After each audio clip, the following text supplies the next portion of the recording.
Hello viewers, welcome to Telugu Stars.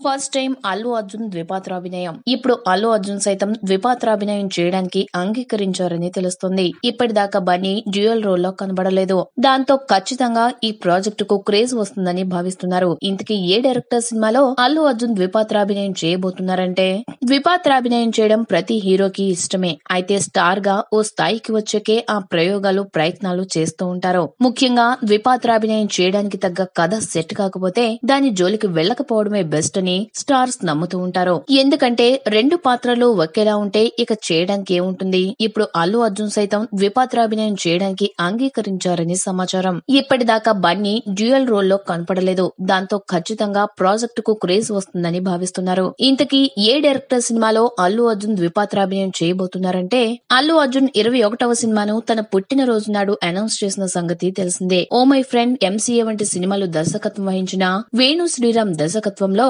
Dil Raju నిర్మాణంలో cinema తెరకెక్కబోతోంది. ఈ సినిమాకు ఐకాన్ కనబడటలేదు అనే ట్యాగ్ లైన్ తో కూడిన టైటిల్ ను ప్రకటించారు. త్రివిక్రమ్, సుకుమార్ల సినిమాలు పూర్తయ్యాక ఈ సినిమా సెట్స్ మీదకు వెళ్లే అవకాశం ఉంది. అయితే ఈ సినిమాలోనే అల్లు అర్జున్ ద్విపాత్రాభినయం చేయనున్నాడని తెలుస్తోంది. అప్పట్లో వచ్చిన చిరంజీవి జేబు దొంగ తరహాలో ఈ సినిమా ఉంటుందంటున్నారు. ఈ వీడియో మీకు నచ్చినట్లయితే లైక్ చేయండి, మీ అభిప్రాయాన్ని కామెంట్ చేయండి. For more latest movie updates please subscribe Telugu stars.